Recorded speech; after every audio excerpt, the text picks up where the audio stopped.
Voilà tout le monde, on se retrouve sur la chaîne YouTube du Journal du Real pour une nouvelle vidéo avec Pablo. Aujourd'hui, on va parler de Rosselló. On vient d'apprendre qu'il va quitter le Real Madrid vraisemblablement pour le Qatar. Et donc, on va revenir sur sa seule saison, enfin, on va dire sa saison là avec son retour au Real Madrid, même s'il avait joué quelques matchs à l'époque où il était au Castilla. Et donc, on va revenir aussi sur son départ, bien sûr, même si on va aussi parler de ce qu'il va laisser finalement comme empreinte au Real Madrid. Et il va réussir à laisser une empreinte en une seule saison. Pour cela, je suis avec Pablo. Comment ça va? Ça va très bien, toi, Guillaume. Ça va au top, même si c'est pas nécessairement une bonne nouvelle de voir l'un des héros finalement de cette 15e Ligue des Champions quitter le Real Madrid au bout de seulement un an.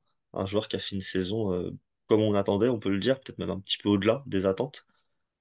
On parle de sa saison d'abord, on parlera de son départ après. Pablo, qu'est-ce que t'en as pensé toi de cette saison finalement unique de Rosselló sous le maillot du Real Madrid?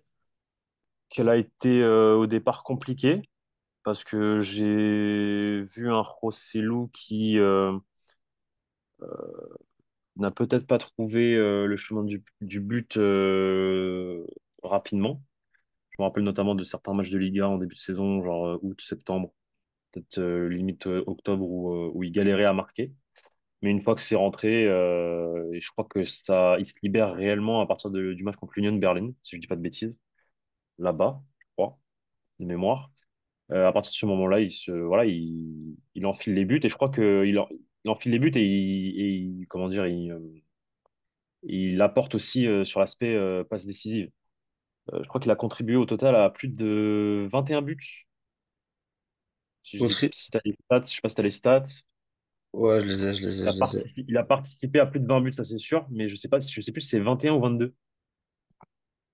17, 18, 21.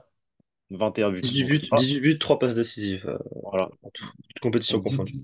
18 buts, 3 passes décisives, toutes compétitions confondues. C'est des chiffres qui servent et qui sont importants quand tu fais les comptes en fin de saison parce que c'est 21 buts et ça veut dire que sur 21 buts, Rosselló a été important, a été impactant, euh, notamment des buts en championnat, chose qui te permet à la fin d'aller remporter le titre de Liga. Donc non, non, non.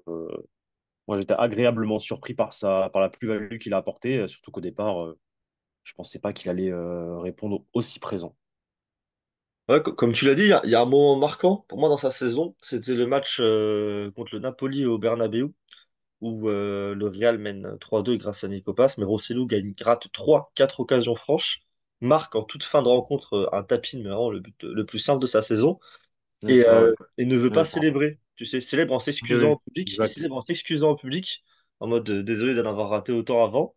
Et Ouais, après, il y a plusieurs joueurs qui viennent le voir à lui dire de ne pas s'excuser, tout ça, que ça arrive et tout ça. Et ce moment-là était assez marquant parce qu'il était plein d'émotions pour le coup, parce que tu voyais un joueur vraiment humble, concentré, qui savait qu'il avait fait une mauvaise rentrée, un mauvais match, qu'il avait raté beaucoup, mais qu'il avait fini par marquer. Et je trouve que c'est ce moment-là qui est un petit peu un déclic parce que le match contre Union Berlin que tu as nommé arrive 2 semaines juste après, si je dis pas de deux bêtises. semaines après, ouais, c'est ça. En fait, il y a un avant et un après à ce moment-là.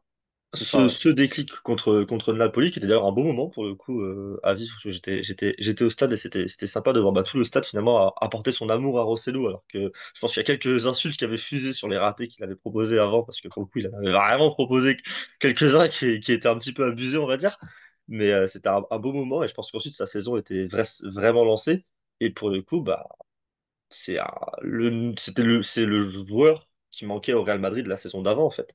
Il y a une différence qu'on a Ouais. vue, c'est que quand un des mecs devant est blessé, on a vu Brahim être impressionnant, on en a déjà Mhm. parlé dans une vidéo, être impressionnant en entrant en jeu et en débloquant des situations, mais on a vu Rosselló le faire également. Et puis on a vu évidemment Rosselló le faire contre le Bayern. C'est difficile d'éviter ça, le sujet. Ça fait combien, 3-4 minutes de vidéo, c'est difficile d'éviter plus longtemps le sujet.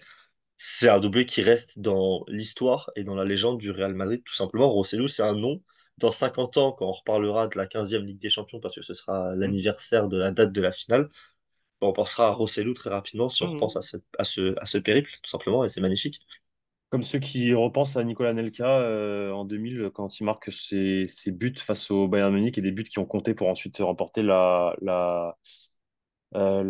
c'était à l'époque la huitième Ligue des Champions en 2000 au Stade de France contre Valence. Donc non, non, bah oui, c'est voilà, les joueurs qui marquent dans des matchs de Ligue des Champions avec le maillot du Real Madrid, quand le Real Madrid va au bout. ils sont, ils sont reconnus pour l'éternité. Et là, pour le coup, Rosselló avec son doublé, surtout que c'est un doublé, il marque à la 88e et à la 90e, deux buts en 2 minutes.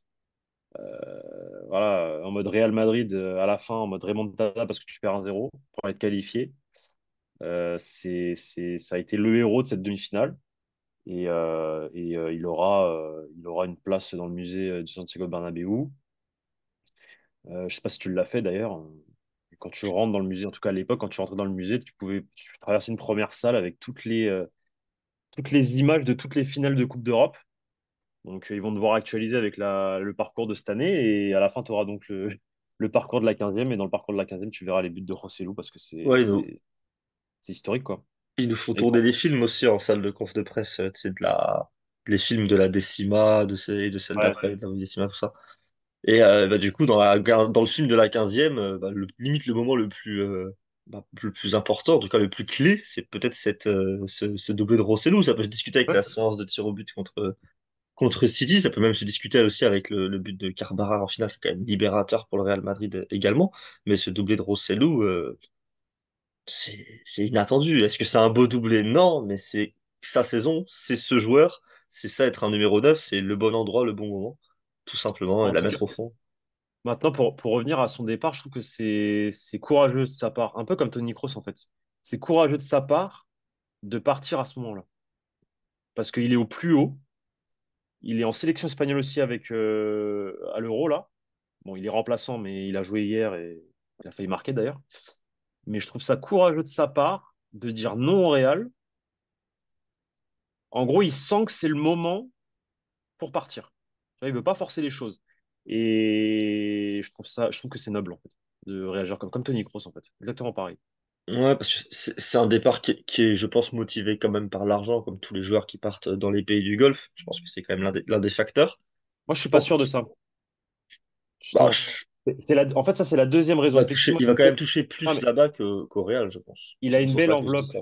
Il a une belle enveloppe. Il va toucher plus, c'est sûr, mais il a une belle enveloppe. Mais quoi qu'il arrive, si lui sentait qu'il pouvait encore apporter quelque chose au Real Madrid, je peux te dire qu'il s'en fout de l'argent. Ça, je suis d'accord avec C'est toi. ça que Et je je veux te dire. pense, C'est que la première raison, c'est qu'il sent qu'avec les joueurs qui arrivent, il va plus apporter comme cette saison. Donc en fait, son temps est passé en fait. ouais, Maintenant, il a cette offre qui arrive sur la table et forcément, bah, c'est une belle enveloppe et il se dit, bon, bah, vas-y, c'est 1 an, 2 ans, je sais même pas c'est combien de temps, je pars. Et c'est logique, on le ferait tous. parce que c'est un joueur qui, dans tous les cas, est amoureux du Real Madrid. Et comme tu l'as dit, s'il pouvait avoir un impact sur la saison prochaine ou la saison encore En fait, c'est après du ça, Real Madrid, il serait resté. Je pense qu'il il a compris qu'il allait avoir que les miettes, finalement, avec les arrivées exactement. d'Mbappé, d'Hendrick, le fait que Rodrigo et Vinicius Junior soient quand même devenus des joueurs d'axe, un petit peu plus lors de la saison dernière. Je pense même l'éclosion de Brahim aussi, je pense qu'il se rend compte qu'il va être la sixième, voire même avec l'éclosion d'Arda Güler, la septième option Ouais. offensive en fonction de comment tu animes le front de l'attaque. Et à ce moment-là, il se dit, il a pas envie de vivre la saison de Ceballos l'an dernier, par exemple. Où on voit Ou de ramasser Mariano. des miettes en toute fin de saison, ou de vivre les saisons de Mariano à l'époque, même si c'est encore un petit peu différent, parce que là, ça aurait été un contrat d'un an. Je pense que pour Rosselló, dans tous les cas, il aurait prolongé d'un an en un an, comme tous les joueurs de plus de 30 ans au Real Madrid.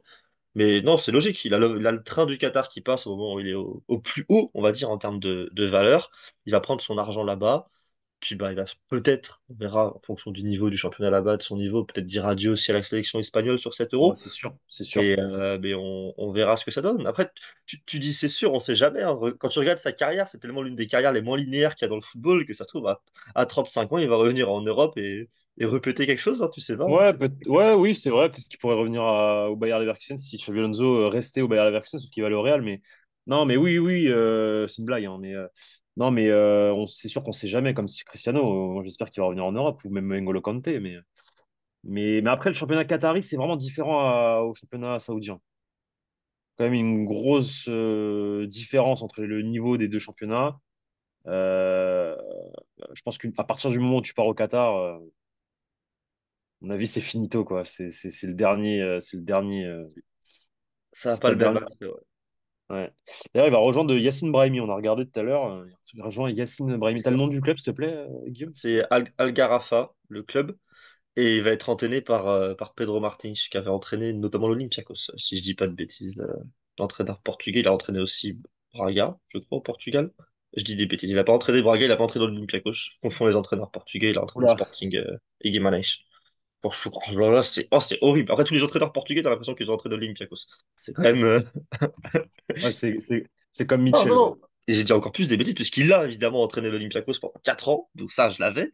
Et par contre, j'étais sur sa carrière de joueur quand j'ai vu le Sporting. Je dis vraiment des bêtises. Par contre, c'est pas Braga, c'est Guimarães qui l'avait entraîné avant l'Olympiakos. Et ça, pour le coup, du coup, c'était une bêtise. Et mieux vaut pas confondre ces deux clubs au Portugal, en plus. Ouais, c'est le derby du Nord.